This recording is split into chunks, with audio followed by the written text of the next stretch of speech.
mekanisme dari pendengaran ya. Jadi pertama getaran suara itu akan menghantam gendang telinga. Kemudian gendang telinga akan bergetar ya, sehingga dia mendorong tulang-tulang pendengaran yang menekan cairan di telinga bagian dalam ke jendela oval dan jendela bundar. Nah, gerakan ini akan menghasilkan gaya geser yang menarik sel-sel rambut. Sel-sel rambut yang bergerak merangsang saraf koklea yang mengirimkan impuls ke otak. Jadi nanti dari koklea yang keluar itu adalah saraf koklearis, kemudian dari aparatus vestibularis yang untuk keseimbangan nanti akan keluar saraf vestibularis. Nah, dalam perjalanan menuju otak, kedua saraf ini akan bergabung membentuk nervus 8 ya, nervus vestibulo-koklearis. Transmisi dari suara ke telinga dalam. Rute suara ke telinga dalam melalui jalur berikut ini. Pertama dari telinga luar tadi ya, dari pina, kemudian liang telinga luar, ke membrana timpani, kemudian ke tulang-tulang pendengaran, dan ke jendela window, ke jendela oval, jendela oval ya.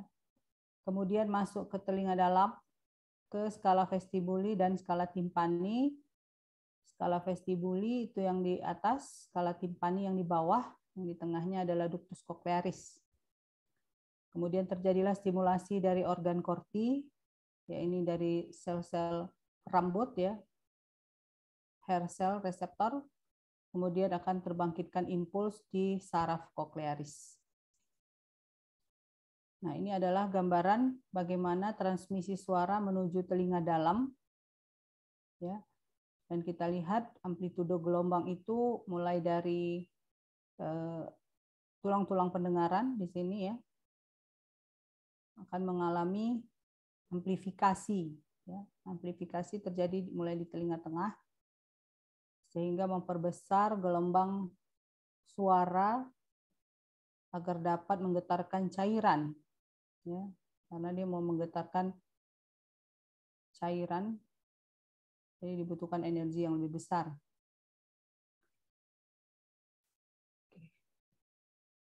Resonansi dari basilar membrane. Jadi setelah gelombang suara tadi masuk ke koklea, maka akan terjadi resonansi atau getaran dari membrana basilaris. Membrana basilaris itu adalah lantai dari ductus cochlearis ya, yang di tengah. Nah, untuk suara dengan frekuensi yang rendah yang tidak dapat didengar atau inaudible, ini dia hanya akan berjalan di sepanjang atau melintasi helikotrema. Jadi dia sampai ke ujung dari gelungan rumah siput koklea itu. Dan suara dengan frekuensi rendah ini tidak akan mengeksitasi sel-sel rambut, ya, sehingga tidak mencetuskan satu impuls pendengaran. Sebaliknya, suara dengan frekuensi yang audible, gelombang suara dengan frekuensi yang audible, ya, antara 20 sampai 20.000 Hz, ini akan penetrasi melalui ductus cochlearis. Ya, jadi dia masuk ke ductus cochlearis, menembus membran, menggetarkan membrana basilaris, kemudian dia akan mengeksitasi sel-sel rambut yang spesifik. Ya, ada kata spesifik bergantung kepada frekuensi dari gelombang suara. Jadi reseptor sel-sel rambut yang ada di ductus cochlearis itu bergetar sesuai dengan frekuensinya masing-masing.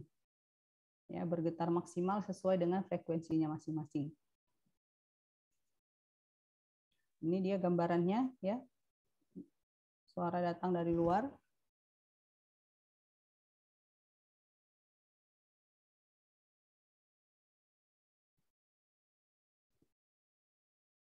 Menggetarkan membrana timpani, kemudian menggetarkan tulang-tulang pendengaran. Ya. Kemudian ini dia di oval window tadi. Nah, ini dia ini skala vestibuli yang atas, yang bawah skala timpani, yang tengahnya ductus cochlearis. Jadi perjalanannya ada ini yang nomor 3, ada yang 4A, ada yang 4B. 4B yang penetrasi. Nah, keterangannya ini. Yang nomor 1, gelombang suara menggetarkan membrana timpani. Jadi ya. Kemudian nomor 2, tulang-tulang pendengaran bergetar.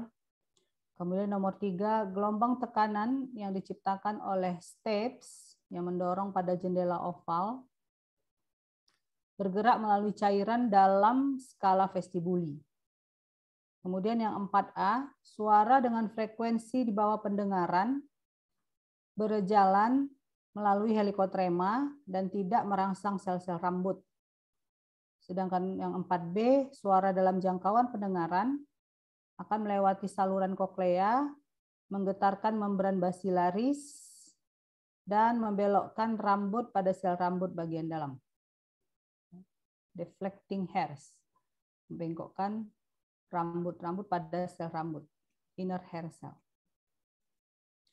Jadi kalau misalnya si koklea itu kita luruskan, gitu ya, dia kan kita bentangkan gitu ya, kan dia bergelung sebenarnya, berputar. Kalau kita bayangkan secara skematis dia seperti ini, jadi helikotrema itu tadi yang di sini, helikotrema. Jadi kalau tadi suara yang low frekuensi, yang inaudible, ya dia hanya lewat saja begini, ya, sampai ke jendela bundar, round window, habis dia, gelombangnya tidak mengeksitasi si membrana basilaris. Ini membrana basilaris. Nah, 3 gambar ini adalah contoh yang audible, frekuensi yang dapat didengar. Ya, ada yang high frekuensi, ada yang medium frekuensi, dan ada yang low frekuensi. Untuk yang low frekuensi, maka gelombang suara itu akan mendisposisikan basilar membran itu di dekat apex. Ini bagian apex. Ini bagian basal ya. Ini apex, ini base basal. Nah, jadi dia hair cell ya tereksitasi maksimal oleh suara yang dengan frekuensi rendah di sini. Kalau yang medium frekuensi dia di sini, sekitar sini, ya. Pertengahan, near the middle. Sedangkan yang high frekuensi dia di dekat basis. Bagian base. High frequency sounds displays the basilar membrane near the base. Jadi di sini yang akan bergetar maksimal. Nah, dalam hal distribusi frekuensinya tadi, ya, kalau kita lihat gambar ini, ya ini tadi ya, yang si rumah siput tadi, kalau dia bergelung seperti ini, nah, kalau kita luruskan, ya kan, ini kita panjangkan seperti ini, maka yang di dekat basalnya ini, ya, yang dekat jendela oval ini, inilah dia yang 20.000 Hz yang paling maksimal ya. Sedangkan yang paling kecil itu yang paling di ujung, paling di apex itu adalah 20 Hz. Di angka-angka yang ditunjukkan pada tempat-tempat ini menunjukkan frekuensi, ya, frekuensi gelombang suara, di mana bila frekuensi-frekuensi tersebut yang masuk ke gendang ke telinga, dia akan menggetarkan sel-sel rambut pada posisi ini. Nah, kemudian di sini disebutkan sedikit karakteristik ya dari sel rambut di berbagai tempat ini. Ya. Yang di paling ujung ini, ini paling pangkal ya berarti ya. Yang di paling pangkal ini sel-sel rambutnya sempit, narrow, dan stiff end, ujungnya kaku, sempit dan kaku. Ya, ini untuk yang frekuensi tinggi. Sedangkan yang paling apex ini, ya, dimakin kemari dia, makin ke apex, sel rambutnya itu lebih melebar, wide dan lebih fleksibel ujungnya, lebih fleksibel. Nah, itu mengapa? Karena sifat yang seperti ini, ya, sel rambut yang di bagian sini ini bila mendapat frekuensi gelombang suara dengan yang maksimum, frekuensi yang maksimum atau mungkin di atas maksimum, ini akan tereksitasi maksimal dan menjadi mudah rusak. Ya, mudah rusak. Karena dia kecil, kaku gitu ya. Nah, angka menunjukkan frekuensi in cycles per second. Siklus per detik, with which different region of basilar member maximally vibrate. Jadi kalau suara-suara yang kita dengar sehari-hari itu merupakan gabungan dari berbagai frekuensi. Dengan demikian, di dalam telinga kita, beberapa regio dari membrana basilaris ini bergetar secara bersamaan sesuai dengan frekuensinya masing-masing. Ya. Nah, eksitasi dari hair cell ini di organ korti prinsipnya adalah pembengkokan dari silianya, ya, bending cilia. Nah, setelah terbengkokkan, maka dimulailah satu nerve impulse yang dimulai dari perubahan reseptor potensial dengan terbukanya channel-channel ion yang bergerbang mekanik, ya, open mechanically gated ion channels.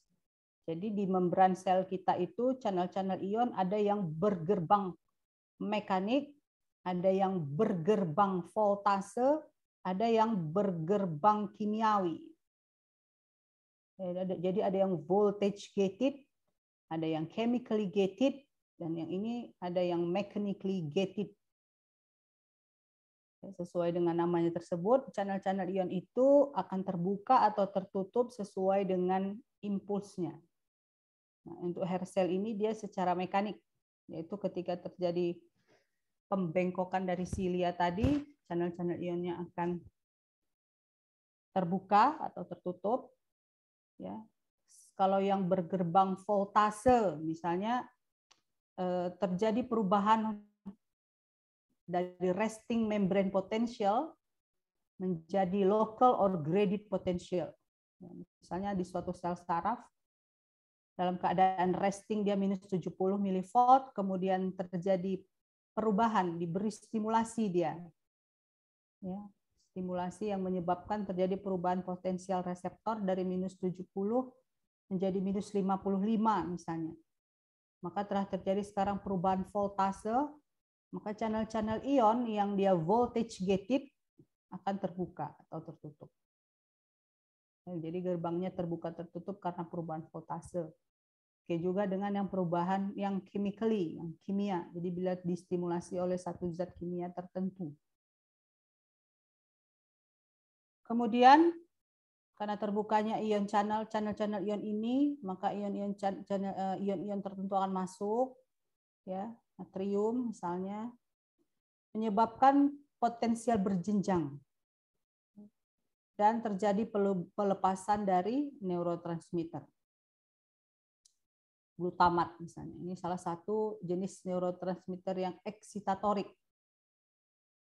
Neurotransmitter akan menyebabkan serat-serat koklear mentransmisikan impuls ke otak di mana suara akan dipersepsikan. Kembali bahwa way of communication dari sel saraf itu adalah dalam bentuk nerve impulse. Ya, apapun dari bentuk awal energi dari stimulusnya, apakah cahaya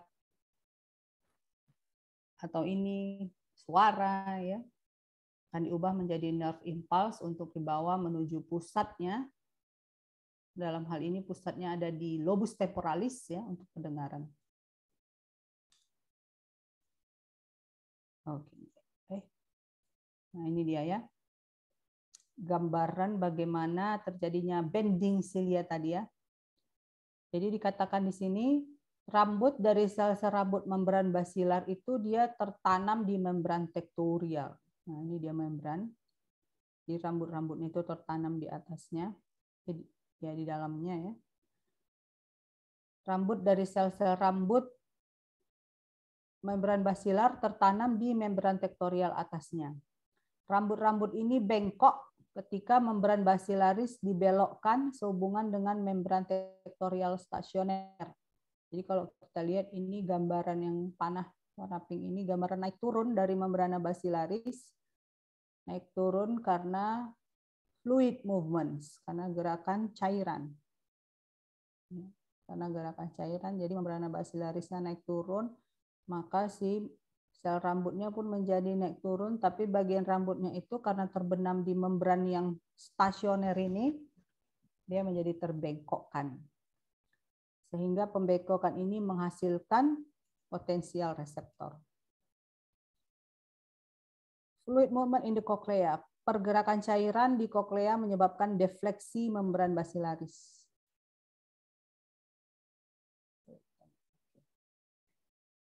Jadi kalau kita buat besarkan dulu. Seperti ini adalah gambar transduksi suara ya.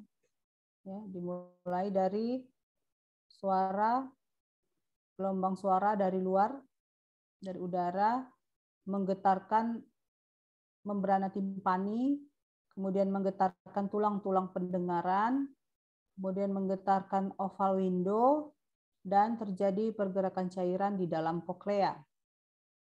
Ya. Untuk suara-suara yang inaudible, gelombang suara yang low frekuensi inaudible tadi, dia akan menggetar, akan berjalan sepanjang helikotrema, lalu menggetarkan round window, ini ujungnya ya, ini terminal akhirnya, dan terjadi dissipation of energy, no sound perception. Ya. Energinya habis, hilang, dan tidak ada persepsi suara. Nah, sedangkan untuk suara yang audible, yang frekuensinya yang audible, antara 20 sampai 20.000 Hz tadi, dia akan menggetarkan membran basilaris ya, di dalam koklea, di ductus cochlearis. Nah, kemudian terjadi pembengkokan dari sel-sel rambut,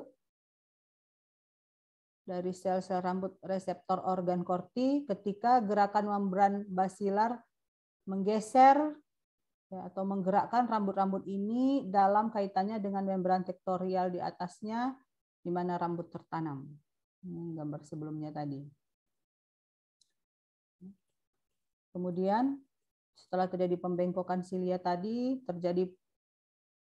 terbuka channel-channel ion yang bergerbang mekanik, ion-ion positif akan masuk, terjadi perubahan potensial berjenjang di sel reseptor, di sel rambut tadi, ya. Kemudian perubahan ini akan membentuk potensial aksi atau akan mengubah kecepatan pembentukan potensial aksi, semakin meningkat dia. Change in the rate of action potential generated in auditory nerve. Ya, kecepatan pembangkitan potensial aksi akan meningkat di saraf auditorius, ya, saraf cochlearis. Lalu potensial aksi ini akan dipropagasikan ya, sesuai dengan sifatnya. Potensial aksi itu akan diteruskan, akan dikonduksikan, akan dipropagasikan ke korteks pendengaran, auditory cortex, ya, di glebus temporalis untuk persepsi suara. Ya, jadi ini adalah gambaran dari sound transduction atau transduksi suara. Nah, sekarang kita lihat bagaimana jalurnya ke otak. Ya. Bagaimana auditory pathway to the brain, jalur pendengaran menuju ke otak, menuju ke lobus temporalis. Jadi impuls dari koklea, jadi telah selesai tadi proses di sel reseptor, di hair cell, sel rambut, keluar dia dari nervus cochlearis, ya. Ini akan berjalan melalui ganglion spiral menuju nuklei cochlear, cochlear nuklei. Dari cochlear nuklei, impuls akan dikirim ke superior olivary nucleus dan colliculus inferior. Di colliculus inferior ini untuk auditory reflex center sebagai pusat refleks pendengaran. Nah, dari sini impuls akan berjalan menuju ke korteks pendengaran di lobus temporalis. jalur pendengaran ini berdekusasi, auditory pathway decussate, berdekusasi, bersilangan atau berpotongan satu sama lain untuk membentuk X. Ya. Jadi yang dari kanan, ya, impuls-impuls yang dari telinga kanan maupun telinga kiri itu saling bersilang. Yang dari kanan ada yang ke kanan, ada yang ke kiri, yang kiri pun ada yang ke kanan, ada yang ke kiri. Sehingga kedua korteks temporalis kita itu menerima masukan dari kedua telinga. Ya, lobus temporalis kanan itu menerima input masukan pendengaran dari telinga kanan dan kiri, demikian juga lobus temporalis kiri menerima input masukan dari telinga kanan dan kiri juga. Gitu ya. Nah, ini dia tadi gambarnya, keterangan gambarnya ya. Ini tadi sampai setelah terbentuk potensial aksi dari saraf-saraf koklearis tadi ya. Dari saraf koklearis akan menuju spiral organ spiral ganglion, ini dia. Ini masih di nervus koklearis, nervus 8. Yang ini vestibulocochlear nerve sampai sini. Ini sudah bersatu dengan nanti yang dari sistem vestibularis. Ya, lalu menuju ke cochlear nuclei. Cochlear nuclei ini ada di medula, medula oblongata. Lalu kemudian melalui lemniscus lateralis ini, ya, lemniscus lateralis menuju ke midbrain. Jadi tadi dari cochlear nuclei dia ke nucleus olivarius superior, kemudian melalui lateral lemniscus atau lemniscus lateralis menuju midbrain, yaitu ke nucleus ke colliculus inferior. Dari colliculus inferior naik terus tentu ke talamus dulu. Ya, di talamus dia di corpus geniculatum medial. Ya, corpus geniculatum medial dari talamus, baru dari talamus tadi akan dekusasi tadi ya, menuju ke korteks, yaitu primary auditory cortex di lobus temporalis, kanan dan kiri. Lalu ada persepsi suara. Nah, sekarang kita lihat pemrosesan proses persepsi suara tadi atau auditory processing. Jadi dikatakan bahwa kekuatan analitik korteks pendengaran kita begitu hebat sehingga kita dapat memilih satu instrumen dari keseluruhan orkestra. Artinya di sini ketika kita mendengar, mungkin dia sebut orkestra untuk menunjukkan bahwa di dalam orkestra itu banyak sekali instrumen, banyak sekali alat musik yang dimainkan secara serentak. Namun otak kita ini mampu menganalisis bahwa ini adalah bunyi dari instrumen A, ini adalah bunyi dari instrumen B, ini adalah yang dari C, ini D, dan sebagainya. Nah, mampu otak kita menganalisis bunyi-bunyian itu. Maka dikatakannya kemampuan analitisnya sangat hebat. Bagaimana prosesnya? Si otak itu sangat kompleks ya. Cortical processing of sound stimuli is complex. Jadi pemrosesan kortikal dari rangsangan suara bersifat kompleks. Contoh sederhananya, dia katakan bersifat kompleks itu seperti ini. Misalnya, ada sel-sel kortikal tertentu mengalami depolarisasi pada awal nada tertentu. Mengalami depolarisasi pada awal nada tertentu. Dan ada sel-sel lainnya yang mengalami depolarisasi justru pada saat nada berakhir. Nah, kemudian ada juga yang beberapa sel-sel korteks itu yang mengalami depolarisasi terus-menerus. Dan ada pula yang sebagian lain dia susah terdepolarisasi karena memiliki ambang yang tinggi, ya, artinya dia sensitivitasnya rendah, dan seterusnya. Ya, jadi pemrosesan bunyi-bunyian itu seperti ini. Bunyi yang mana itu tidak dapat dijelaskan secara pasti. Ya, frekuensi nada yang mana yang contohnya mendepolarisasikan sel kortikal pada awal nada atau pada akhir nada yang mana itu belum dapat dijelaskan secara pasti. Nah, kemudian masih aspek processing ini ya. Ada yang kita sebut namanya persepsi dari nada, perception of pitch. Persepsi nada. Jadi ketika suara terdiri dari nada dari banyak frekuensi, ia mengaktifkan beberapa populasi sel rambut koklea dan sel kortikal secara bersamaan, dan kita merasakan atau mendengar beberapa nada. Kita mempersepsikan beberapa nada.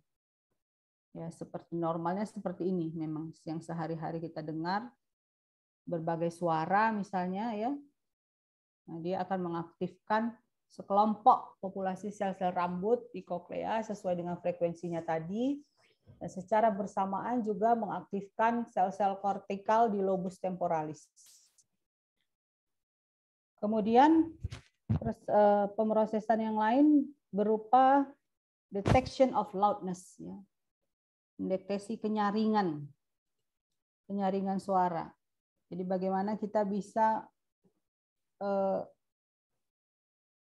membedakan ini suara yang keras, ini suara yang lembut, yang halus. Di otak itu dia bagaimana persepsinya, apa yang terjadi. Nah, jadi dia itu untuk suara yang lebih keras, ini akan membentuk potensial berjenjang yang lebih besar di sel-sel rambut. Nah, itu yang mulai pertama awal yang membedakannya. Nah, dengan potensial berjenjang yang lebih besar terjadi di sel rambut, maka potensial aksi yang dihasilkan juga menjadi lebih banyak, bukan lebih besar ya. Potensial aksi itu dia amplitudonya tetap. Yang bertambah itu adalah frekuensinya. Jadi frekuensi potensial aksi yang meningkat seiring dengan peningkatan intensitas dari stimulus, ya, dalam hal ini adalah suara dengan amplitudo yang lebih besar, ya, dengan desibel yang lebih besar, maka ia akan menghasilkan potensial aksi yang lebih banyak, more frequent, di lobus temporalis. Nah, kita mempersepsikan kondisi itu sebagai suara yang lebih keras, suara yang lebih nyaring. Ya, jadi otak menginterpretasikan more frequent action potential, potensial aksi yang lebih banyak, sebagai satu kenyaringan yang lebih besar, suara yang lebih kuat. Oke, kemudian lokalisasi, ya, lokalisasi suara. Lokalisasi suara. Beberapa nukleus di batang otak, yaitu terutama nukleus olivaris superior, yang tadi yang ada di gambar, yang ini. Nukleus olivaris superior. Katakan di sini membantu kita melokalisasi sumber suara di dalam ruang melalui dua isyarat. Yang pertama adalah intensitas relatif dan waktu relatif dari gelombang suara mencapai kedua telinga. Intensitas relatif dan waktu relatif dari gelombang suara mencapai kedua telinga. Bagaimana cara kerjanya? Jika sumber suara tepat di depan, berasal dari tepat di depan kita, di belakang, atau di atas kepala, maka sumber suara ini intensitas dan waktunya sama untuk kedua telinga. Kalau suara berasal dari depan, dari belakang, dari atas kepala maksudnya ya, maka sumber suara ini ketika tiba di telinga itu waktunya, relatif waktunya sama dan relatif intensitasnya sama. Maka pemrosesan di dalam otak mulai dari sel rambutnya hingga ke lobus temporalis juga sama. Nah, hal ini kita mempersepsikan bahwa suara yang kita dengar itu berarti berasal dari tengah, depan, belakang, atau di atas kepala. Nah, namun ketika suara datang dari satu sisi, maka ia mengaktifkan reseptor di telinga yang lebih dekat sedikit lebih awal dan juga lebih kuat, ya, karena intensitas gelombang suara yang masuk ke telinga itu lebih besar. Jadi artinya kalau sumber suaranya datang dari kanan misalnya, maka apakah suara itu akan masuk ke kedua telinga? Masuk, ya, dalam kondisi normal. Telinganya dalam kondisi normal. Suara yang berasal dari kanan itu masuk ke telinga kanan dan masuk ke telinga kiri. Bedanya yang dua hal tadi, bahwa relatif intensitas yang masuk ke telinga kanan itu akan lebih tinggi dibandingkan telinga kiri, dan waktu tibanya si gelombang suara itu juga lebih cepat nyampe di telinga kanan daripada di telinga kiri. Maka pemrosesan yang terjadi mulai dari sel reseptornya hingga ke otak, ke lobus temporalis, juga sesuai dengan dua isyarat ini. Nah, sehingga di otak kita mempersepsikan hal ini sebagai, oh, suara ini berasal dari kanan. Ya, seperti ini. Walaupun memang saraf-saraf yang kanan menghantarkan pemrosesan suara ke kiri dan ke kanan dan juga sebaliknya. Tapi ketika tadi suara berasal dari satu sisi, maka peran dari dua isyarat tadi, relatif timing dan relatif intensity, itu berperan dalam membantu kita melokalisasi sumber suara. Nah, berikutnya kita bahas sedikit tentang gangguan pendengaran. Ya. Gangguan pendengaran, atau dalam hal ini kita mau bahas tentang tuli, ya, ketulian. Jadi ada dua jenis tuli, ya. Secara umum itu ada, mungkin beberapa buku menyebut ada 3, ya. Yang pertama tuli konduktif, yang kedua adalah tuli sensori neural, dan mungkin yang ketiga adalah mix, ya. Ada juga buku yang tulisnya mix. Ya, jadi yang mau kita lihat di sini yang dua tadi, ya, tuli konduktif dan tuli sensori neural. Kalau tuli konduktif, ya, berarti permasalahannya adalah di jalur konduksi. Ya. Di jalur konduksi di mana saja, mulai dari telinga luar, telinga tengah, maupun telinga dalam. Ya, yang berperan di jalur konduksi. Kalau ada gangguan di sana. Contoh sederhana, misalnya ada cerumen prop, ya, ada suatu kotoran telinga yang menumpuk, yang membuat mampet yang sangat banyak sehingga menutupi liang telinga. Berkumpul di sana, misalnya ada satu kotoran yang banyak. Ini termasuk tuli konduktif, benar. Jadi apabila seseorang mengalami hal ini dan dia merasakan pendengarannya berkurang di telinga, di bagian telinga tersebut yang banyak kotorannya tadi, maka dia kita katakan mengalami gangguan pendengaran, mengalami ketulian, tuli konduktif, karena suara yang berasal dari luar itu mau masuk ke dalam terhambat oleh kotoran telinga yang banyak tadi. Nah, itu contoh sederhana dari tuli konduktif. Atau misalnya proses radang. Proses radang di telinga tengah. Ya, otitis media misalnya, ya. Proses peradangan ini membuat pembengkakan mukosa dari ruang telinga, kavitas, ya, kafum telinga tengah,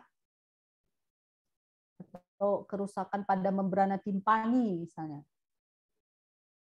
Ya, itu membuat membrana timpani menjadi bergetarnya tidak maksimal, atau yang konduksi, atau yang kalau misalnya contoh peradangan di telinga tengah tadi membuat suara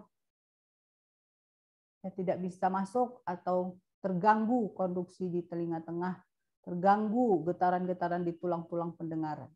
Nah, itu kita sebut dengan tuli konduktif. Untuk tuli yang sensori neural, yang kedua, itu dia kerusakannya dimulai dari hair cell. Ya, kerusakan dimulai dari hair cell, dari sel rambut. sampai ke jalur pendengaran, sampai ke lobus temporalis. Ya, mulai dari di gambar tadi ya, yang auditory pathway tadi. Kalau kita lihat mulai dari sel rambut sampai ke lobus temporalis, dia melalui beberapa jalur. Di jalur-jalur tersebut, di mana saja di titik-titik di jalur tersebut, kalau terjadi kerusakan, kita sebut namanya tuli sensori neural. Kerusakan yang sering kita jumpai tuli sensori neural ini, kerusakannya yang paling sering adalah di sel rambut, ya, seperti yang saya katakan kemarin. Jika kita misalnya terkena suatu ledakan, ya, suara yang sangat kuat sehingga menggetarkan sangat hebat si sel-sel rambut yang di dekat basis, ya, di mana sudah sifat sel rambutnya kecil, sempit, ujungnya kaku, mudah rusak dengan getaran yang terlalu kuat. Nah, itu bisa membuat dia mengalami tuli sensori neural. Bentar ya.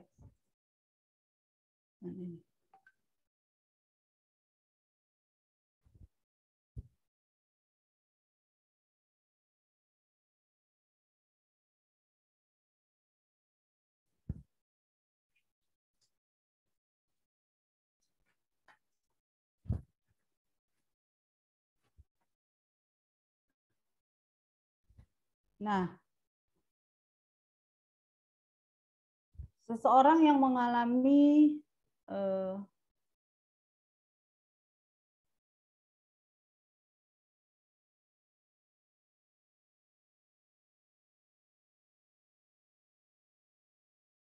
bentar ya.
Ya. Oke. Nah, jadi seseorang yang menderita tuli konduktif, ya, maka suara yang datang dari dalam, suara yang datang dari dalam itu dapat kita buat dengan cara kita menggetarkan tulang-tulang kepala, ya. Jadi prinsip tes-tes pendengaran, ya, seperti yang pakai Garputala, Rine tes, Weber tes, Wabah tes. Setelah Garputalanya digetarkan, kemudian diletakkan dia di tulang-tulang kepala, misalnya di tulang mastoid di belakang telinga, atau di septum ini, ya, bridge di atas os nasalis ini, atau di vertex, ya, di puncak kepala. Itu sebenarnya prinsipnya menggetarkan tulang-tulang pendengaran sehingga menggetarkan koklea, ya. Jadi dia bertujuan untuk mengeksitasi sel rambut sehingga menimbulkan persepsi suara, ya. Nah, maka orang yang dengan tuli konduktif, maka suara yang datang dari dalam, ya, misalnya dengan cara yang seperti itu tadi, atau misalnya suara sendiri, ini akan didengar atau lebih keras karena berkurangnya kebisingan, karena berkurangnya kebisingan sekitar yang mengganggu, ya. Ini bisa kita buat contoh sederhananya dengan cara kita buat tuli konduktif buatan di telinga kita. Kita tutup salah satu telinga kita, tutup misalnya telinga kanan kita dengan jari, ya, tertutup begini, kuat untuk menciptakan tuli konduktif di telinga tersebut ya. Lalu kita perhatikan bagaimana suara kita sendiri itu terdengar lebih keras di sisi ini. Ya. Tutup gini, kuat, ya. Tidak ada suara-suara yang bisa masuk lagi di sekitar. Nah, baru kita bicara, ngomong apa saja, seperti yang sedang saya lakukan ini. Nah, maka apa yang terjadi? Ini saya mempersepsikan suara saya sendiri ini terdengar lebih keras di telinga yang saya tutupi ini. Nah, ini fenomena ini namanya disebut autofoni. Autofoni. Jadi orang yang tuli konduktif dia akan mengalami fenomena ini. Ya, sering disebut dia seperti berbicara di dalam tong, talking under a barrel or underwater atau di bawah air. Ya. Dengan orang yang tuli konduktif. Kenapa? Kenapa terdengar jadi lebih keras? Yaitu tadi karena di telinga yang mengalami tuli konduktif tadi, misalnya telinga kiri saya tadi, maka suara-suara yang berasal dari sekitar telinga kiri saya ini, kebisingan-kebisingan itu tidak masuk dia ke telinga saya. Maka suara yang berasal dari dalam itu akan terdengar lebih kuat di sisi telinga yang mengalami tuli konduktif tadi. Ya. Oke. Nah, kemudian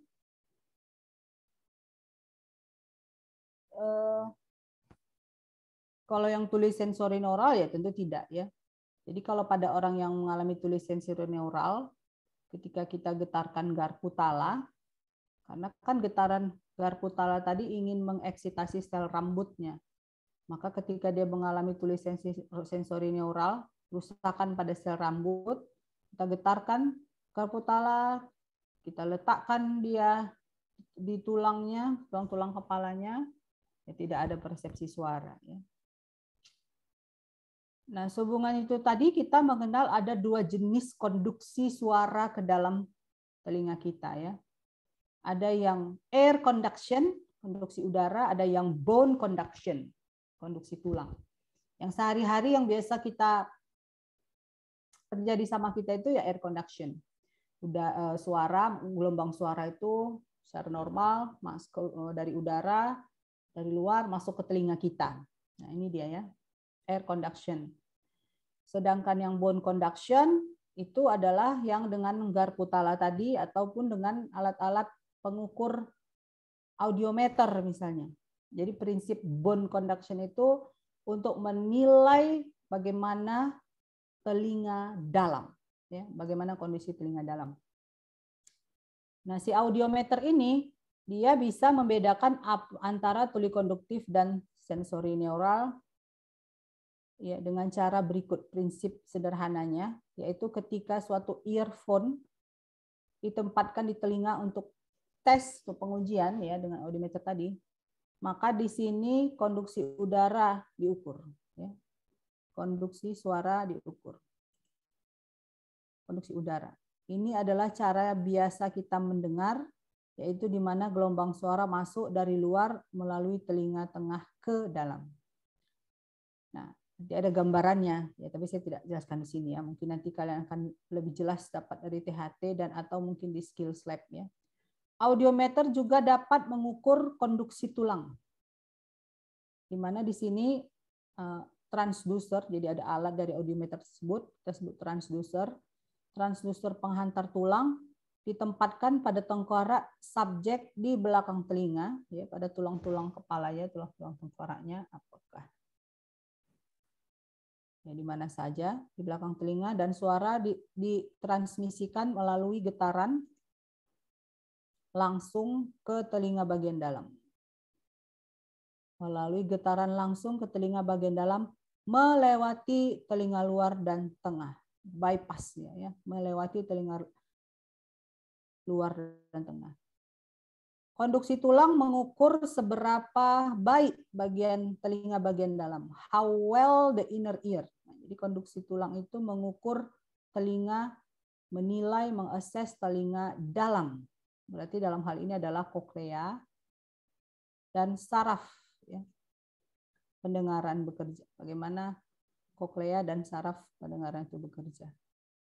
Terlepas dari masalah apa yang dapat mengganggu telinga luar atau telinga tengah. Ya, jadi prinsip tes Rine, tes Swabach, ya. Tes Weber itu adalah menilai konduksi air conduction atau bone conduction. Oke. Sebentar. Ini sudah selesai. Saya mau coba, karena kita tidak punya whiteboard, ya kan? Bukan whiteboard, maksudnya Weber tidak punya, karena bukan di depan kelas gitu. Jadi biasanya ini saya jelasinnya pakai whiteboard. Tapi ya, gimana ya? Coba kita coba pakai. Ya.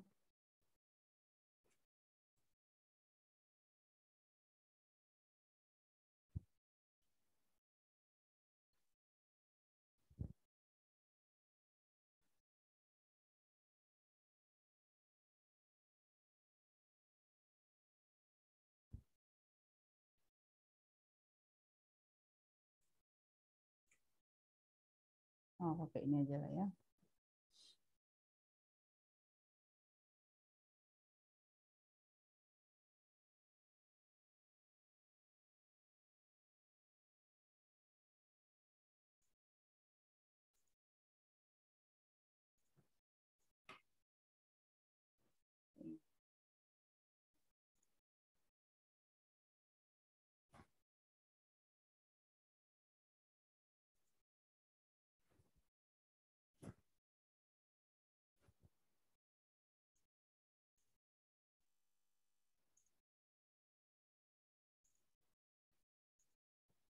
Ini nampak?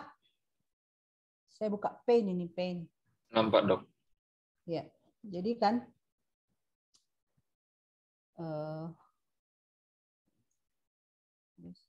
saya secara skematis saja lah ya. Jadi ini kuping telinga, liang telinga luar. Ya, ini ada membrana timpani, skematis saja ya saya. Ada tulang-tulang pendengaran di sini. Ya kan? Kemudian ada koklea lah ya. Udah. Nah, jadi tadi kita mau menilai air conduction AC dengan bone conduction, bone BC, bone conduction. Jadi kalau normalnya kita tadi kita katakan mendengar suara dari luar ya. Ini gambar Garputala ini maksudnya, bukan gambar antibody. Suara masuk begini kan, ini konduksi sampai ke telinga.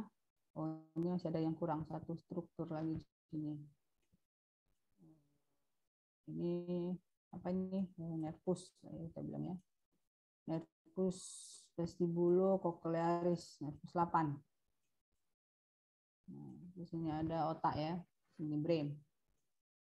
Sampai untuk ke persepsi. Nah, jadi normalnya kita mendengar begini ya, dari sini sampai ke ini. Nah, kalau misalnya terjadi gangguannya di jalur konduksi, ya kan? Jalur konduksi itu di sini sampai di sini. Dari mulai telinga luar ya kan, sampai ke telinga dalam. Nah, di sini terjadi gangguan. Nah, sampai sebelum sel rambut berarti ya. Maka ini kita katakan dia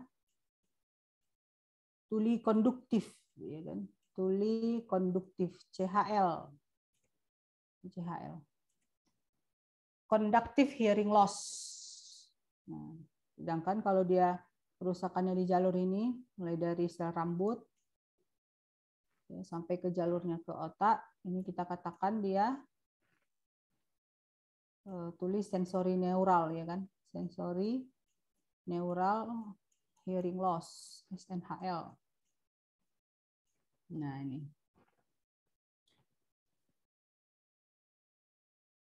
kalau kita ketika ada gangguan di telinga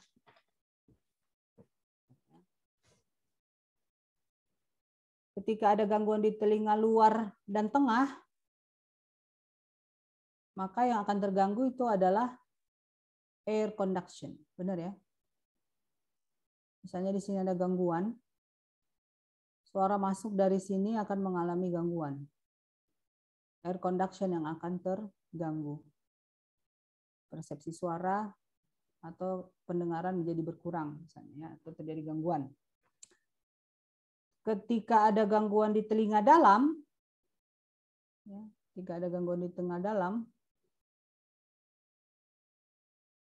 maka keduanya yang akan terganggu. Benar kan? Dalam hal persepsi pendengarannya kemarin. Ya, karena keduanya menggunakan jalur yang sama. Jadi kalau misalnya hanya telinga luar dan tengah saja yang rusak, konduksi air conduction terganggu, bone conduction-nya belum tentu. Artinya kalau misalnya ada orang di sini mengalami gangguan, dia nggak dengar suara yang dari luar, tapi ketika kita coba getarkan garpu tala, kemudian kita letakkan di tulang-tulang di kepalanya, berarti kita mau menggetarkan di sini kan, mau mengeksitasi di sini kan, dan bagus, bisa terdengar, nah berarti bone conduction-nya bagus, kan gitu. Nah, tapi begitu ada gangguannya di telinga dalam, suara yang dari sini masuk, bisa nggak dipersepsikan terdengar? Kalau ada gangguannya di sini, suara yang dari sini,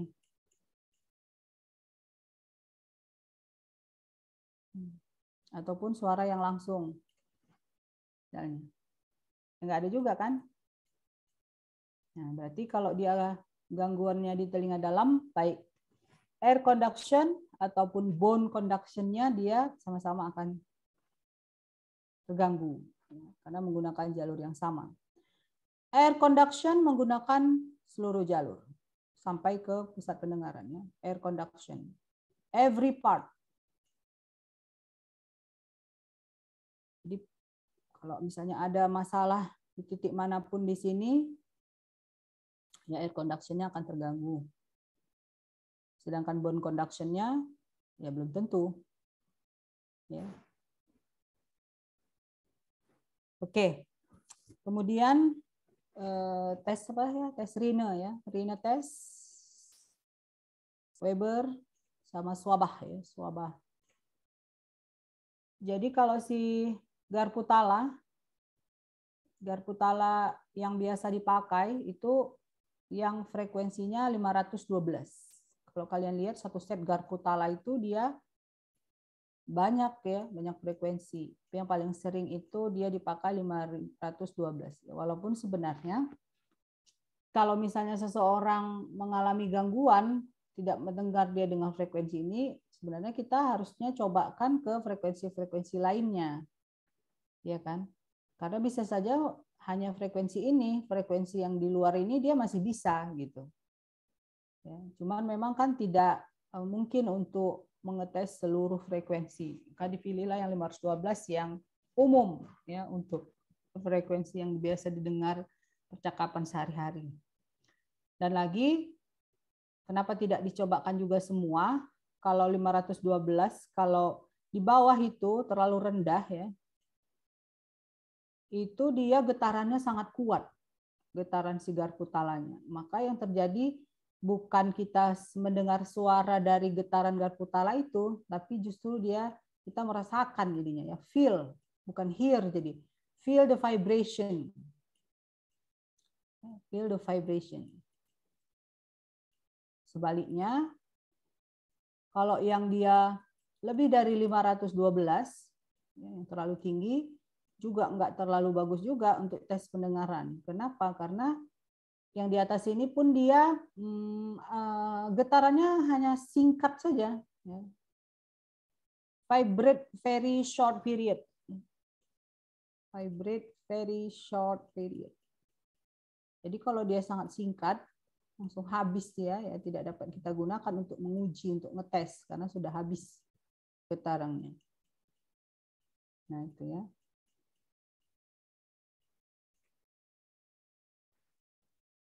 Nah, oke. Kita bahas sedikit ini ya, tes Riener, tes Weber dengan Schwabach ya. Prinsipnya saja. Tes Riener dia prinsipnya itu adalah ini semua bone conduction ya. Ingat bahwa tes-tes yang menggunakan Garputala ini kita mau menilai bone conduction. Jadi bukan hantaran udara, bone, bukan air ya. Riener test dia itu mau membandingkan, ya, membandingkan, compare. Jadi tujuan Riener test itu mau mengcompare, membandingkan antara air conduction dengan bone conduction. Jadi kalau kita lihat Riener test, Garputala digetarkan, kemudian diletakkan di mana pertama kali habis digetarkan? Diletakkan di tulang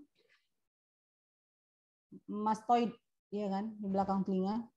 Getarkan, baru kakinya itu diletakkan di tulang mastoid, belakang telinga. Baru kita tanya sama pasiennya, kita bilang, dengar Pak, misalnya kan dengar. Nanti kalau bunyinya sudah tidak terdengar lagi, angkat tangan ya Pak, gitu. Angkat tangan. Kemudian diangkat tangan. Setelah diangkat tangan, kita pindahkanlah si Garputala yang masih bergetar tadi ke telinga, ke depan liang telinganya. Bergetar nih si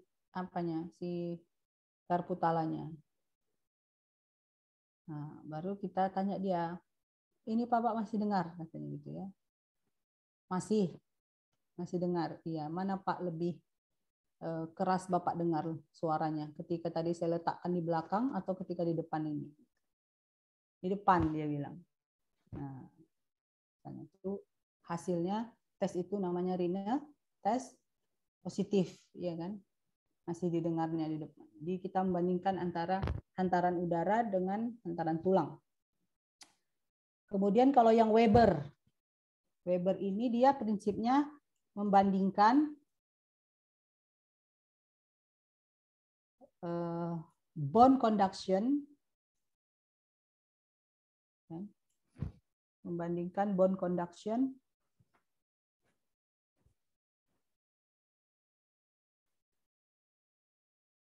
kedua telinga ya. Ear, both ear. Kita mau menilai telinga kanan dan kiri. Robert. Ya.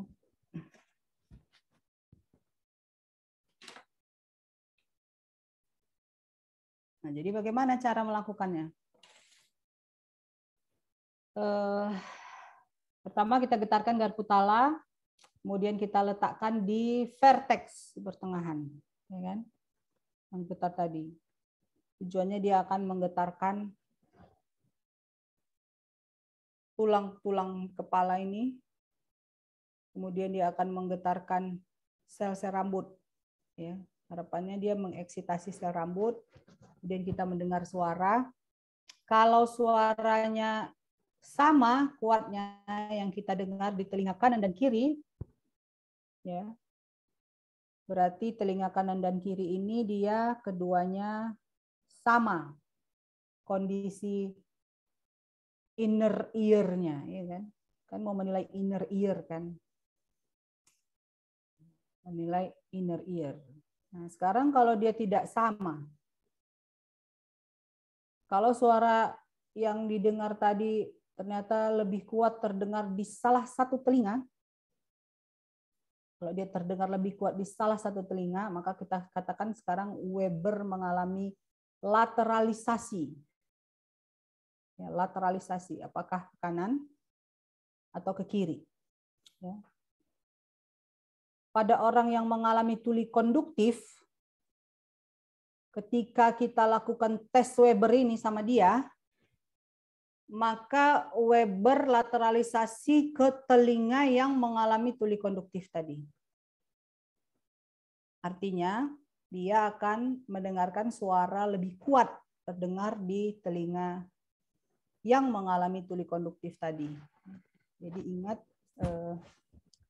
prinsip autofoni tadi, ya kan? Misalnya seseorang dengan tuli konduktif pada telinga kanan. Kita lakukan tes Weber. Ya, kita getarkan garpu talanya, ya kan? Letakkan di vertex. Kita tanya dia mana yang paling terdengar kuat. Mana yang paling terdengar kuat. Nah, dia akan menjawab yang terdengar lebih kuat di telinga kanan. Ya, suara itu full diterima oleh telinga kanan dengan kuat sebab kebisingan di sekitar telinga kanan ini tidak mengganggu suara dari garpu tala tadi.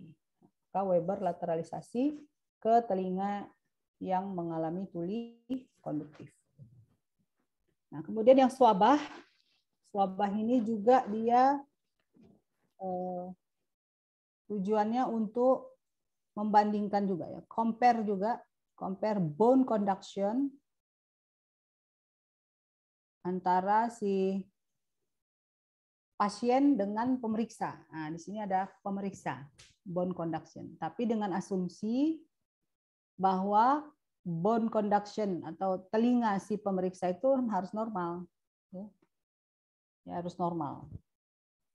Jadi nanti dia digetarkan garpu tala, ya, diletakkan di mastoid si pasien, sudah tidak terdengar lagi katanya, pindahkan ke mastoid si pemeriksa. Kalau masih terdengar berarti equal. Baru lakukan yang sebaliknya, ya, diletakkan di mastoid si pemeriksa pertama, baru diletakkan di mastoid si pasien. Kalau masih terdengar berarti dia namanya equal. Ya. Oke, itu prinsipnya. Mungkin nanti akan lebih banyak kalian bahas di skills lab ya, atau dari departemen THT. Oke, itu untuk pendengaran. 8:13. Kita lanjut ya. Ada satu lagi nih.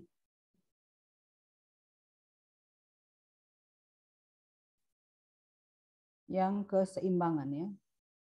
Sebentar saya buka slide-nya dulu. Hearing 2 udah. SS2 K6. Nah, ini dia balance. Equilibrium. Oops.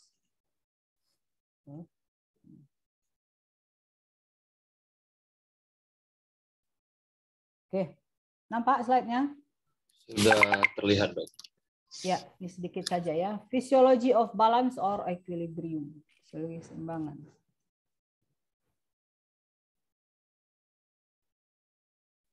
Nah, ini equilibrium. Sensasi keseimbangan ini tidak mudah untuk dijelaskan karena dia tidak dilihat, dengar, atau dirasakan. Sensasi ini beda seperti penglihatan, pendengaran, ya,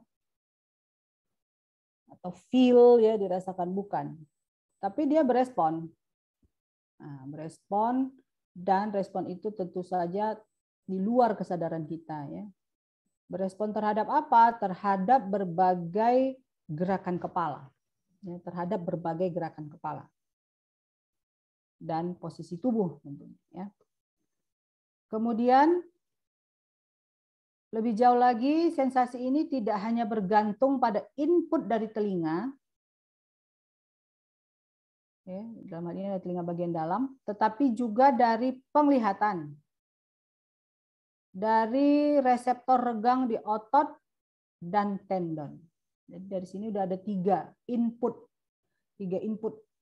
tiga masukan bagi sensasi keseimbangan. Satu yang berasal dari telinga dalam sendiri, yang kedua dari penglihatan, dan yang ketiga dari reseptor regang.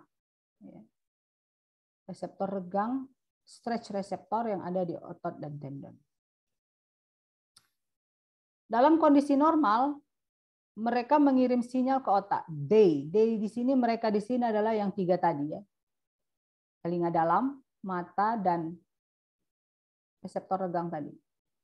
Mengirim sinyal ke otak yang akan memulai refleks yang diperlukan untuk membuat perubahan posisi ya, yang paling sederhana sampai ke gerakan yang lebih kompleks. Contohnya seperti menservis bola tenis dengan tepat ke tempat yang tepat, yaitu ke belakang, ke backhand, backhand dari lawan, dari oponen, dari lawan. Nah, yang di telinga, apa dia itu organnya? Itu aparatus vestibularis, yang terletak di telinga dalam. Aparatus vestibularis ini adalah suatu rongga berbentuk telur di tengah yang terdapat di labirin tulang, dalam tulang temporalis. Sama seperti pada koklea, rumah siput tadi, aparatus vestibularis ini juga di dalamnya terdapat cairan. Yang di luar namanya cairan perilimfe, yang di dalam namanya endolimf. Si koklea itu juga ya. Skala timpani dan skala vestibuli pada koklea itu mengandung perilimf, sedangkan yang ductus cochlearis atau skala media itu mengandung endolimf. Perbedaan keduanya nanti pada komposisi ion-ion. Kemudian di dalam perilimfnya, suspended in its perilimf are two sacs, the sacule and utricle. Ada dua kantong, sacculus dan utriculus. Sacculus nanti dia kantongnya akan meluas ke arah koklea. Utriculus dia meluas ke dalam kanalis semi-sirkularis. Kantung-kantung ini, ya, si sacculus dan utriculus ini merupakan tempat reseptor keseimbangan yang disebut makula, dan keduanya ini berespon terhadap gravitasi dan perubahan pada posisi kepala.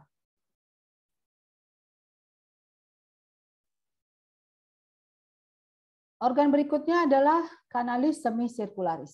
Ya. Jadi aparatus vestibularis itu 3 organnya, utriculus, sacculus, dan kanalis semisirkularis. Kanalis semisirkularis ini merupakan 3 kanal yang masing-masing membentuk 2/3 lingkaran dan terletak di 3 bidang ruang. Ya, di 3 bidang ruang. Nanti kita lihat gambarnya. Ductus semisirkularis bermembran, dia berupa seperti kantong-kantong juga ya, ductus lah ya, nggak kantong. Kalau yang kayak kantong tadi utriculus dan sacculus. Nah ini seperti ductus, dia ada membrannya. Suatu ductus semisirkularis ada membrannya, melapisi setiap kanalis dan berhubungan dengan utriculus. Ya, jadi nanti di bawahnya utriculus. Ampula adalah ujung yang membengkak dari setiap kanal dan menampung reseptor keseimbangan di daerah yang disebut crista ampularis. Reseptor ini berespon terhadap gerakan sudut kepala. Misalnya ketika kita berputar, mulai berputar dan ketika berhenti berputar. Nah, ini saya besarkan sedikit. Ya. Jadi kalau tadi yang utriculus ini, jadi kan ini kanalis semisirkularis ini ya, 1, 2, 3. Nah, ini yang si utriculusnya, sacculusnya ini yang nyambungnya ke koklea. Jadi meluas ke koklea, ini meluas si utriculus ke kanalis semisirkularis. Terus tadi yang di utriculus dan sacculus, tempat reseptor keseimbangannya itu ada di makula. Makula ini, ujung yang membengkak itu ya, swollen end tadi katanya itu yang ini, membengkak. Di dalamnya ada makula, ini dia. Sedangkan si kanalis semisirkular itu juga ujungnya membengkak. Pembengkakan. Dan di sini dia organ, kalau ini makula, dia crista ampularis. Reseptor keseimbangannya sini ada di crista ampularis. Oke.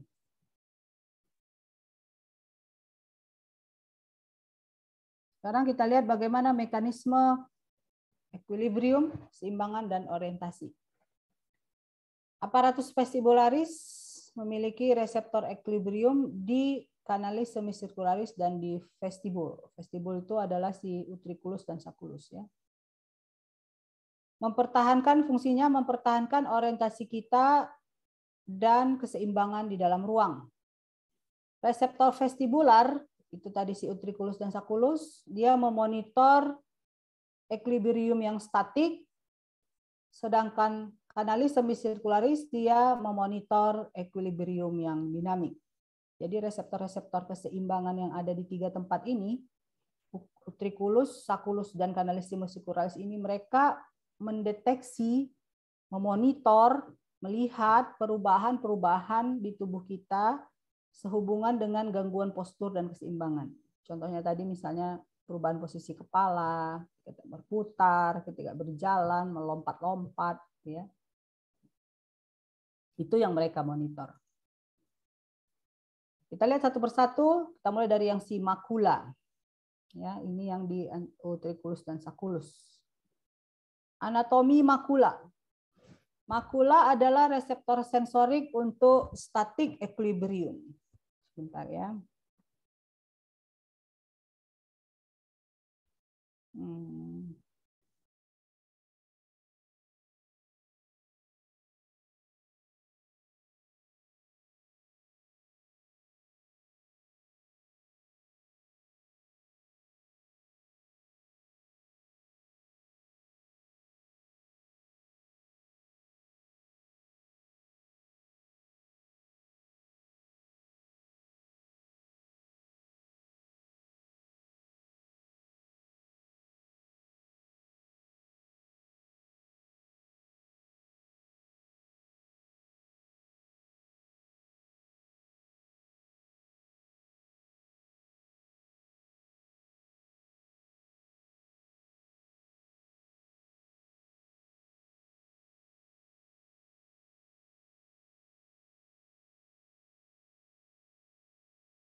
Nah, seperti si koklea juga, ya, reseptor untuk keseimbangan ini juga berupa hair cells, ya.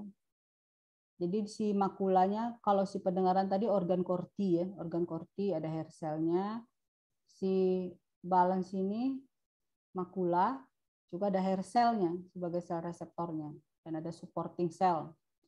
Dan sama seperti si sel-sel rambut yang ada di pendengaran tadi, setiap sel rambut reseptor di makula ini juga memiliki hair cell. Sel rambut, kemudian permukaannya ada rambut-rambutnya, inner hair cell. Nah, di makula ini dia ada 2 jenis, namanya sterosilia dan kinosilium, yang tertanam di membran otolit. Nah, kalau tadi si pendengaran tertanam di membran tektorial. Ini dia tertanam di membran otolit. Nah, jadi prinsipnya sama, ya. Sama dia secara anatomi mirip sekali.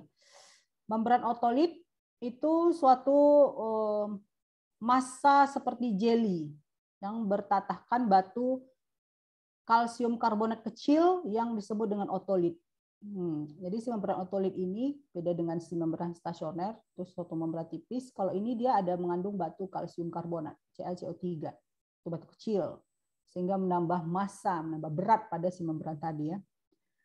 Sel-sel rambut utriculus berespon terhadap pergerakan horizontal, sedangkan sel-sel rambut sacculus berespon terhadap pergerakan yang vertikal. Di utriculus, ya, makulanya itu horizontal, makulanya horizontal, dan rambutnya berorientasi vertikal.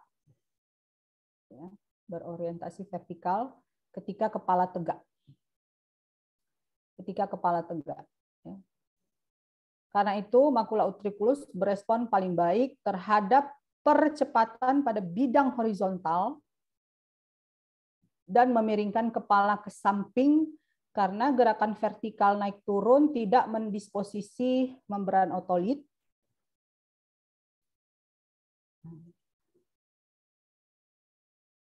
Membran otolit horizontalnya. Ya, ini tadi kalimat yang ini saya mau jelasin. Sehingga maka utriculus berespon paling baik terhadap percepatan pada bidang horizontal. Jadi kalau ini seperti ini, yang kalian lihat ke saya, ini makulanya, sel-sel rambutnya dia tegak horizontal seperti ini, maka dia tereksitasi kalau dia terbengkokkan. Ya kan? Jadi kan prinsip pembengkokan hair cell itu juga sama di sini, sama seperti pendengaran tadi.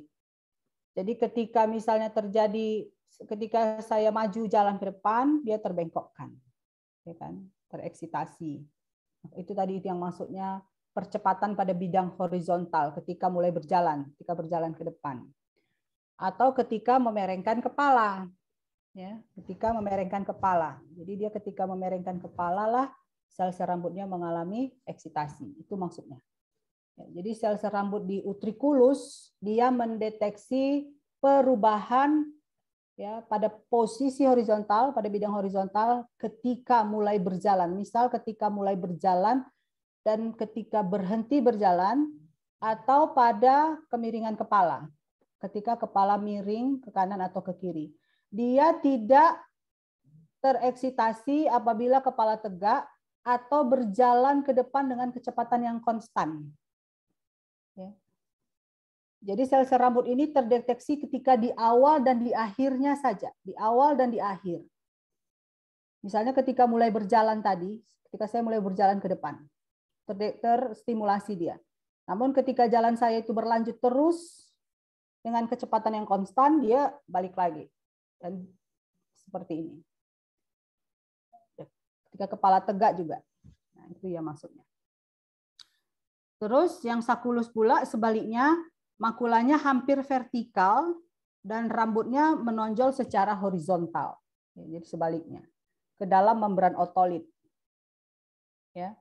Makula sakulus berespon paling baik terhadap gerakan vertikal. Itu saja ya. Karena dia orientasi sel rambutnya horizontal, maka dia akan tereksitasi ketika ada perubahan secara vertikal. Ya, ada perubahan secara vertikal. Contohnya ketika naik lift, misalnya ya, naik. Percepatan lift yang tiba-tiba. Sudden acceleration of an elevator. Pada saat awal aja. Ya. Namun ketika nanti akhirnya liftnya berjalan terus ke lantai 100 dengan kecepatan yang konstan, ya dia balik lagi. Jadi dia mendeteksi akselerasi dan deselerasi, awal dan akhir, percepatan dan perlambatan, ketika mulai dan ketika akan berhenti. Oke. Ini contoh gambar anatomi makula ya dari si utriculus ini. Ya, posisinya horizontal. Ya. Dan ini sel-sel rambutnya tadi yang juga posisi begini, vertikal, tegak dia sel-sel rambutnya. Dan rambut-rambutnya itu terbenam di membran otolit. Ini dia membran otolit, ini batu-batu kalsium karbonatnya tadi. Kemudian rambutnya itu ada sterosilia dan ada kinosilium. Ya, jadi ada rambut-rambut yang panjang dan yang rambut yang pendek dan yang panjang. Kalau kita lihat contoh perangsangan si makula ini, nah, kita ambil yang paling sederhana ini contohnya efek gravitasi ya, pada sel-sel reseptor utriculus. Autolytic movement in the direction of the kinosilia. Kalau misalnya gerakan terjadi pembengkokan dari sel rambutnya ke arah kinosilia, maka ia akan mendepolarisasi serabut-serabut saraf vestibularis. Dari sini keluar saraf vestibularis ya. Kalau yang dari koklea tadi saraf koklearis. Nanti mereka bergabung membentuk vestibulo koklearis atau nervus 8. Nah, bila ini terjadi, maka jumlah potensial aksi yang dibangkitkan akan meningkat. Frekuensinya, ya, number, frekuensi.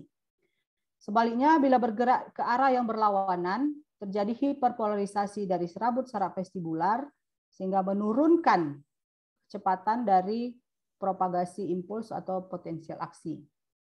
Jadi, dari informasi ini, otak kita diinformasikan perubahan dari posisi kepala. Ini dia, informasi yang disampaikan yang ini. Depolarisasi, hiperpolarisasi. Depolarisasi, hiperpolarisasi. Contohnya gini. Saya gedein. Jadi kalau kita lihat, nah ini dia. Ini tadi si sel-sel rambut itu yang terbenam di dalam otolitik membran. Rambut-rambut yang pendek ini namanya stereocilia, yang panjang namanya kinosilium. Ya. Dalam keadaan kepala tegak seperti ini, ya, maka kecepatan potensial aksi yang dihasilkan itu seperti ini. Nerve impulse generated in vestibular fiber. Vestibular fiber. Ini kecepatan potensial aksinya seperti ini. Ini artinya kepala tegak. Kemudian ketika kepala bergerak miring ke salah satu sisi, dalam hal ini ke arah kinosilium, ya, jadi ke arah yang panjang ini, hairs bend towards kinosilium, terjadi depolarisasi. Depolarisasi meningkatkan impuls, meningkatkan frekuensi impuls. Ini namanya eksitasi. Jadi otak menerima impuls ini sekarang. Tadinya dia menerima impuls ini. Ini artinya kepala tegak. Ketika dia menerima impuls yang meningkat, otak mempersepsikan ini adalah kepala mereng ke kanan. Oke, kemudian kepala tegak lagi, balik lagi. Frekuensi potensial aksi, ini kepala tegak. Nah, kemudian kalau dia bermereng ke arah yang sebaliknya, berarti ke arah kinosilium, away from kinosilium, menjauhi kinosilium, berarti ke arah stereocilia, ke arah sini, bandnya, maka hiperpolarisasi yang terjadi, ini dia berkurang frekuensi potensial aksinya. Jumlah frekuensi potensial aksi yang menurun ini dipersepsikan oleh otak sebagai kepala miring ke arah stereocilia, ya, ke satu sisi. Nah, ini kembali lagi dia. Jadi seperti itu. Contoh cara kerja dari si utriculus. Jadi utriculus mendeteksi perubahan posisi kepala ini, menghasilkan perubahan sinyal-sinyal frekuensi potensial aksi seperti ini.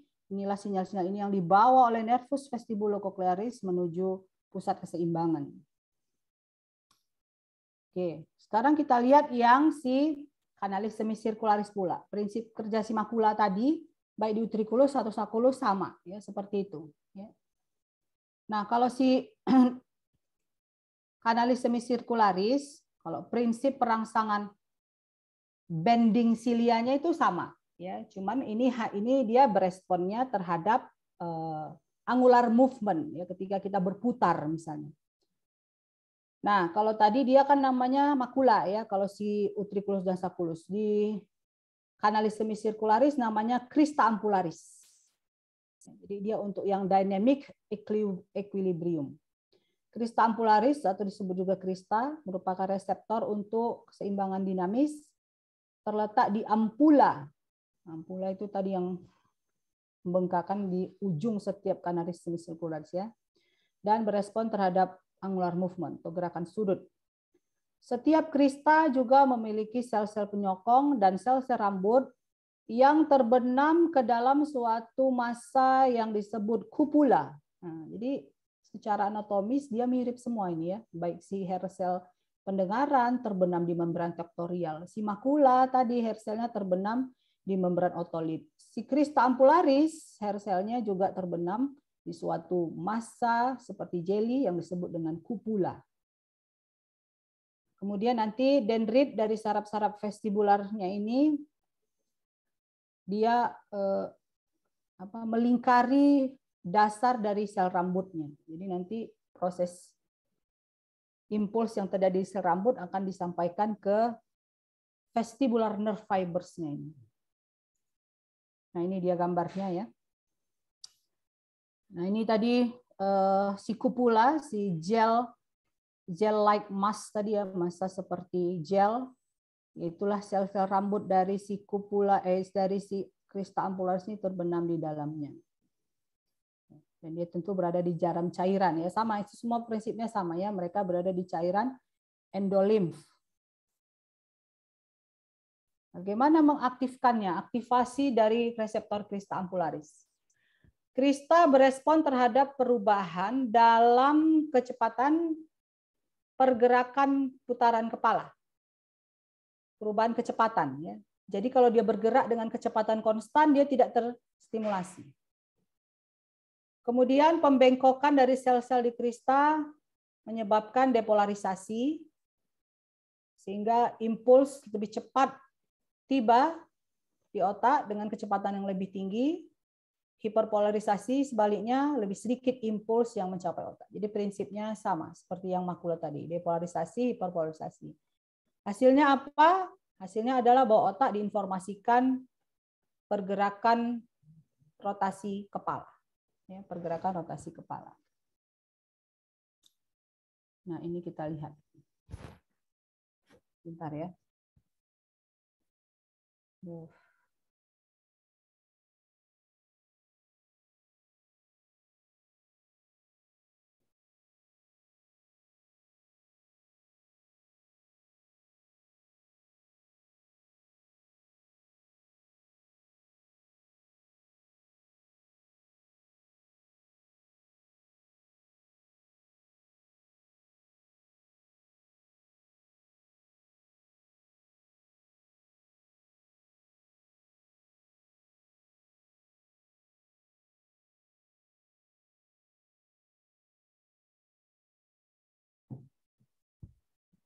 Nah, ini contoh bagaimana pengaktifan dari si crista ampularis tadi ya. Jadi kalau kita lihat ini serabut-serabut saraf vestibularis nanti ya. Ini sel-sel rambutnya tadi yang terbenam di dalam kupula. Ya, ini ampulanya semua yang berisi endolimf. Ya, jadi kita lihat katanya di sini. Ini tunggu gambarnya saya ke bawahkan. Ini dia belum berputar. Ini berputar, ini berhenti berputar. Jadi ini dia at rest. Cupula stands upright, tegak dia. Nih, dalam posisi ini. Kemudian mulailah dia berputar. Ini. Selama akselerasi rotasi, jadi ketika dia mulai berputar, mulailah terjadi perubahan kecepatan kan. Endolimfnya bergerak di dalam kanalis semisirkularis ke arah yang berlawanan dengan rotasi. Ya. Kenapa? Karena ada sifat inersia. Endolimf itu kan suatu cairan ya di dalam si ampula tadi. Nah, ketika orangnya mulai berputar, si orang ini mulai berputar, badannya mulai berputar, cairan di dalam ampulanya itu tadi belum berputar, si endolimfnya belum berputar. Ya, belum ikut. Nah, akibatnya apa? Maka dia akan bergerak ke arah yang berlawanan, ke arah putaran. Nah, ketika dia bergerak ke arah itulah dia mengeksitasi terbengkokkan jadinya si kupulanya. Jadi aliran endolimf membengkokkan kupula dan mengeksitasi sel-sel rambut. Nah, ketika mulai berputar. Kenapa demikian sih ini? Karena inersia ya, sifat inersia. Jadi suatu benda yang diam akan tetap diam, demikian juga suatu benda yang bergerak akan tetap bergerak, ya, dan akan berubah sampai ada suatu gaya yang lebih besar yang mengubahnya. Nah, itu hukum inersia. Jadi memang dia cairan endolimfnya tadi itu diam di dalam, ya, ketika orangnya berdiri tegak tidak berputar, dan ketika tubuhnya si orang ini mulai berputar dia belum gitu, sehingga dia menjadi terbengkokkan ke arah yang berlawanan. Nah, itu maksudnya sifat inersia. Nah, kemudian ketika mulai berputar itu aja ya terjadi. Nah, sekarang misalnya orang ini berputar terus dengan kecepatan yang konstan, maka si kupula yang terbengkokkan tadi tegak lagi. Nah, kalau dia udah tegak lagi berarti frekuensi potensial aksi yang sampai ke otak balik lagi ke normal. Ya. Nah, kemudian dia berputar. Sekarang dia gerakan putarannya melambat, udah mau selesai, ya udah mau berhenti dia. Nah, maka sekarang saat gerakan rotasinya melambat, endolimfnya terus bergerak ke arah rotasi. Nah, ini inersia juga ya. Aliran endolimf tadi akan membengkokkan kupula ke arah yang berlawanan pula dari percepatan, dan sehingga dia akan terjadi penghambatan sel-sel rambut. Jadi tadi ketika mulai bergerak, ya, ketika orangnya berputar, ya, ketika berputar terbengkokkan dia, ya, melawan arah putaran. Dah, orangnya bergerak, konstan, balik lagi dia. Dah, sekarang orangnya mulai berhenti berputar, terbengkok lagi dia. Nah, terbengkok lagi ke arah yang sebaliknya. Di sini dia mengirim sinyal lagi, hiperpolarisasi ya. Sampai akhirnya orangnya berhenti tegak lagi, dia kembali lagi. Jadi sel-sel rambutnya itu mendeteksi akselerasi, berarti ketika mulai berputar, dan deselerasi, perlambatan ketika berhenti berputar. Informasi yang disampaikannya seperti itu. Nah, kalau itu informasi dari si apparatus vestibularis ya, dari organ keseimbangan di telinga dalam. Diikuti dengan informasi dari penglihatan, ya kan, visual reseptor dan informasi dari reseptor regang tadi ada 3 kan, somatik reseptor. Jadi ketiga input ini bersama-sama secara simultan memberi masukan ke sistem pusat keseimbangan ya. Ya, 3 moda input ini akan mempengaruhi keseimbangan kita. Kemana dia perginya? Ke pusat keseimbangan itu ada di batang otak. Ya. Oh, ini dia kan. Jadi ada 3 dari vestibular reseptor, tulis tadi dari triculus sacculus dan canalis semicircularis, dari visual, dari penglihatan, dan dari reseptor somatik. Misalnya ketika kita otot berkontraksi, berjalan, ya. Nah, kemana dia perginya? Tentu ke pusat keseimbangan. Jadi kalau penglihatan pergi ke lobus occipitalis, pusat penglihatan. Pendengaran perginya ke pusat pendengaran di lobus temporalis. Ini dua-duanya disadari. Tapi kalau keseimbangan, ya, bentar ya.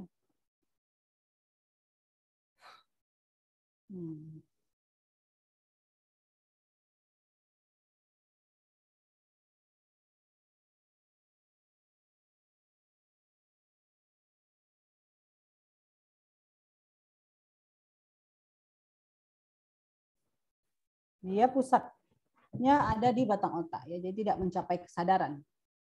Jadi dia ke nukleus vestibular yang ada di batang otak.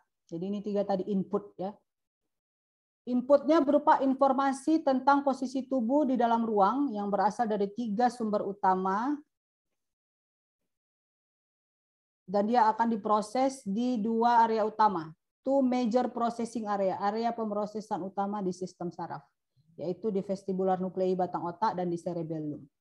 Jadi input dari vestibular, input dari visual, ya, dan input dari somatik, ya, reseptor. Misalnya tadi reseptor regang yang ada di otot dan ataupun sendi ataupun tendon. Nah, diproses. Nah, terus apa? Jadi input-input yang tadi ya, yang kalau yang tadi yang barusan kita cerita itu yang hiperpolarisasi, depolarisasi itu ya yang dikirimkan oleh apparatus vestibularis kita. Nah, selanjutnya apa terjadi? Diproses, diinformasikanlah si sistem saraf yang ini. Nah, lalu keluarlah output. Nah, yang diperlukan output ini juga, ya jangan lupakan outputnya. Ya, dia kirim-kirim sinyal hiperpolarisasi, depolarisasi, hiperpolarisasi, depolarisasi. Terus apa gitu? Terus apa hasilnya adalah maintain our body balance, ya, menjaga postur, bagi kita tetap seimbang. Artinya ketika melakukan semua gerakan-gerakan tadi, berputar, mereng kepala ke sana kemari gitu ya, ya tanpa kita sadari, sistem keseimbangan kita terus-menerus diatur melalui apa ini dia outputnya, respon oleh sistem saraf pusat, yaitu menyediakan fast reflexive control, ada kontrol refleks yang cepat, ya, kemana? Ke otot-otot gerakan bola mata, ya, ke otot-otot yang ada di leher, ke otot-otot yang ada di tungkai, dan otot-otot yang ada di batang tubuh. Jadi beberapa otot-otot yang berperan pada proses keseimbangan kita ini berkontraksi sebagai output dari sistem keseimbangan ini.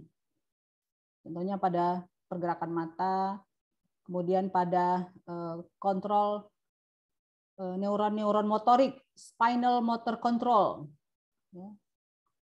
Di sini dia beri contoh misalnya pada nervus cranialis yang ke-11, dan pada traktus vestibulospinal. Vestibulospinal ini berarti yang descending tract untuk otot-otot leher, kaki, batang tubuh. Otot-otot yang berperan pada pergerakan. Nah, itu dia peran fungsinya. Gerakan refleks mata dan tubuh yang terjadi, jadi ini output yang ini ya ceritanya ini. Gerakan refleks mata dan tubuh yang terjadi memungkinkan kita untuk tetap pada bidang visual dan dengan cepat menyesuaikan posisi tubuh kita untuk mempertahankan atau mendapatkan kembali keseimbangan. Ini peran dari keseimbangan ini yang paling jelas bisa kita lihat itu pada atlet ya, ada atlet-atlet yang senam lantai misalnya, berputar dia udah tetap diri lagi dia dengan tegaknya gitu ya. Aparatus vestibular tidak secara otomatis mengkompensasi gaya yang bekerja pada tubuh. Tugasnya adalah mengirim sinyal peringatan ke sistem saraf pusat yang melalui kompensasi yang tepat meluruskan, menjaga keseimbangan tubuh kita dan mata kita fokus pada apa yang kita lihat ketika terjadi perubahan keseimbangan atau gangguan.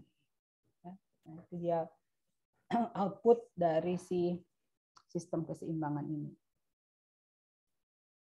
Oke, habis. Ada satu topik lagi, penciuman dan pengecapan ya. Seharusnya kita mulai jam 10. Tapi ini ada ujian praktikum. Tapi saya nggak bisa ya. Ada 9 ini mulai ujian praktikum. Tapi maksud saya gini, nanti saya komunikasi lewat si Komting, si Odi. Kita kemungkinan akan mulai untuk yang topik terakhir mungkin jam 9:10 begitulah ya, atau jam 9:07.